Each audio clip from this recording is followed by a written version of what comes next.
Hi, welcome to the video, and today we are going to talk about why index funds are not as safe as you think. Now, let me preface this by saying that there is a place for index funds. I also own some, but it's not a large part of my portfolio. I believe if you are older and you have already accumulated a certain amount of wealth, investing in a fund that is overly diversified is actually smart because it protects your assets. You're never going to get incredible outsized gains, but on the flip side, in the long run, you are never going to go broke investing in an index fund. But I'm also thinking about my audience when I make these videos. A lot of you are trying to build wealth. You want to retire early, or if you just want better than average returns. In that case, index funds may not be the right vehicle for you, especially if you are willing just to take on a little bit more risk. And personally, I believe this style or my style of investing ultimately will give the greatest returns. And even in things that we perceive as safe vehicles in investing actually aren't truly that safe. And today we're going to dive a little bit deeper into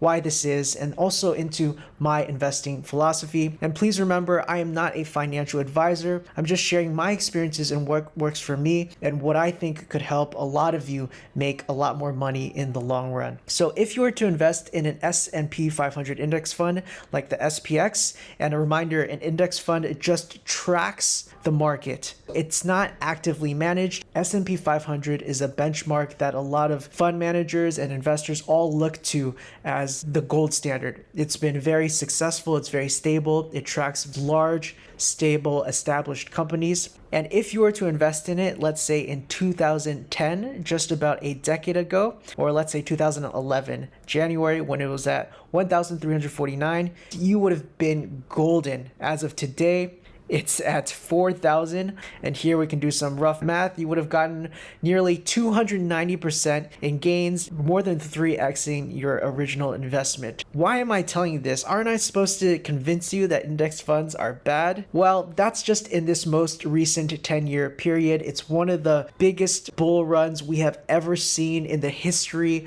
of the stock market. But what I want to show you is actually the previous 10 years. What if you were to have invested, let's say, in January 2001 all the way to January 2011. Here is where it gets not as attractive. It was at 1255.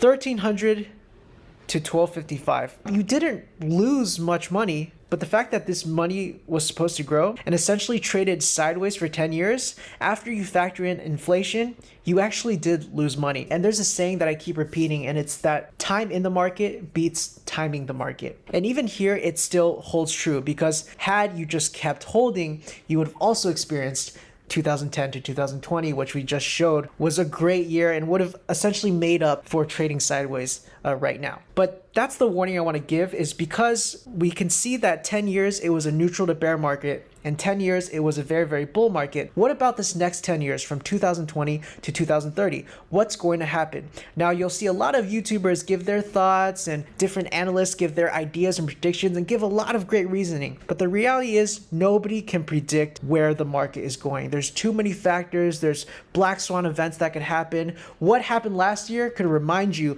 of how little control we actually have. So what if from 2020 to 2030, we start trading sideways again? It's totally possible. And sideways might be a little bit optimistic. What if we are entering a bear market? That is also possible. So this method of investing, index fund investing, it's great if your time horizon is 20, 30, 40 years. I think that's totally fine. But the reality is people are getting very, very nervous from just daily, weekly, monthly moves. Even yearly moves are too small of a time scale if you want to be playing in the stock market. So if you are not happy with your current losses, then you could very, very likely be in for a world of hurt. Now, what should we do? What is the alternative? So now this goes into more my own personal thoughts. And please note, this is just my opinion. It's not investment advice. So in the next 10 years, I believe there are a lot of companies that are going to die off and a lot of companies that are going to experience a lot of growth. If you are to invest in an index fund, what's going to happen is that it could be trading completely neutral for a while. But the reality is this is 500 companies. So in these 500 companies,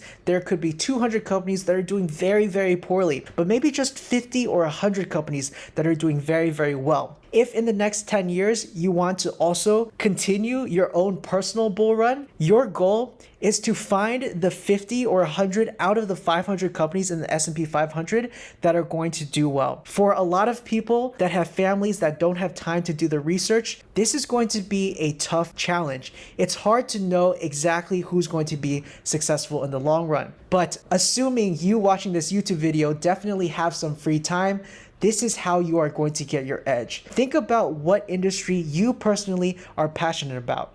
For me, it was EV. So I have, at this point, consumed probably over 100 to 200 hours of content, of news, of research regarding the EV market. It's not something I went to school for. It's just something I'm personally passionate about. So based on my research, I decided that Tesla is going to be number one in the EV space. That's just my opinion. You're welcome to disagree. But because I have amassed this knowledge, I have been building my conviction. And you can even see it in all of the videos I make. I make a lot of Tesla videos. You might say I'm brainwashed, but honestly, that's part of being a good investor, because your edge, and especially if you see what happened in the past 20 years, is how strongly can you hold amongst the dips. Even in the S&P 500, had you just held, you would have been okay. And I see that when there are red days, people start selling, and the red days becomes redder. People are selling in companies that are actually good companies, but they just don't know enough about the company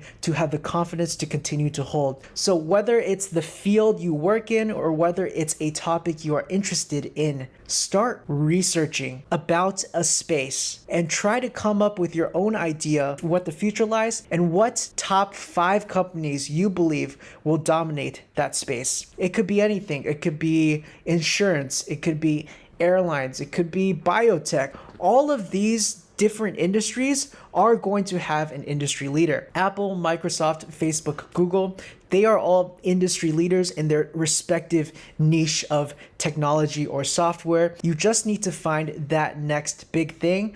And you don't have to put all of your money in there, but once you find a couple of industry leaders, put your money in 5 to 10 companies. Make your bet amongst those 10 companies. As long as one of them gives outsized returns, you will ultimately beat the index fund for sure, especially if it ends up trading sideways. I would definitely stick to larger companies. Obviously, the larger company you invest in, it's relatively safer, but you are not going to get the 5-10x outsized gain multiples. You can also look at some mid or small cap companies, but that requires a little bit more faith. One example I love to give is that even if you were just to have invested in Microsoft in 2010, now remember what I said about the S&P 500 over the past 10 years, over a 3x gain. But Microsoft in 2010, if you could see or understand what they were doing with their software at the time, if you accepted that they were the industry leaders in computer software, generally speaking, you could have invested in Microsoft, and how much money would you have made? 2011, January 1st, $20.60, and as of today,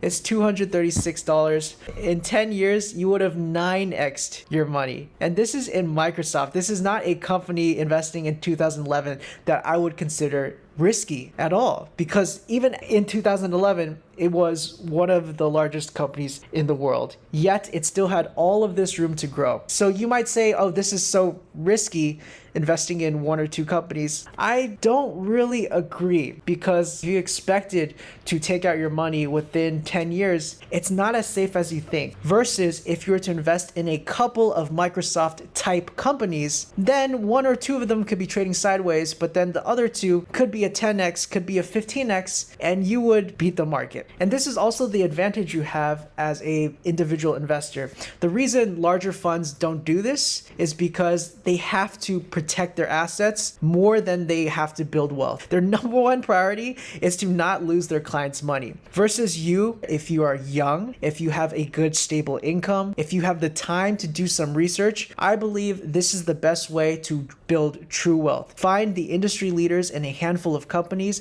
and invest heavily in those couple of companies. Don't invest in penny stocks. Don't be day trading. Don't be swing trading. Spend your energy on building conviction for big established companies that have a lot of potential. So now, yes, of course, I have to talk about my number one holding, which is Tesla. I bought it all the way back in 2014. I actually sold it right as it was coming up because this was before I understood the company. As it was coming up, I thought, wow, I've already made 4 or 5x on my return. Let me sell some of my shares, take some profit.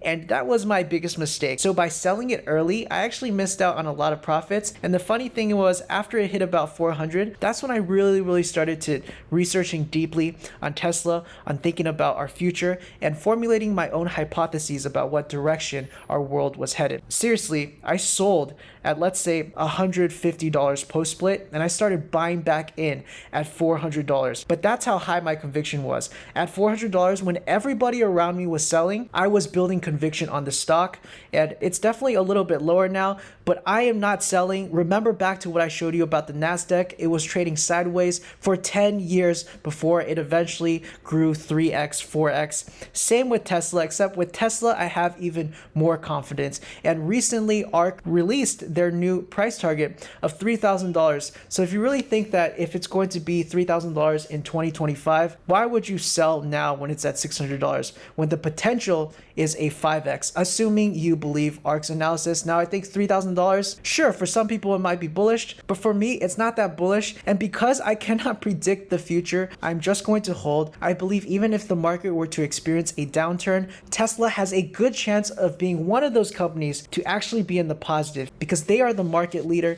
in their respective industry. And it's really not any more complicated than that. I do have a little bit in index funds, but I view that more like cash because it's safe. It's not going to lose money. It's probably going to do better than inflation, but it's not going to multiply. And of course, I have some money in cash. That's always very important. We are in a very volatile market. I would highly recommend keeping a good cash position. But yeah, that's it for today. Let me know, did I convince you to pull a little bit more money out of index funds and do a little bit more research? Or do you disagree with me completely and you are going to hodl your index funds till the grave? That's totally okay too. Let me know what you think. If this was helpful, please consider liking and subscribing. It helps me out a lot.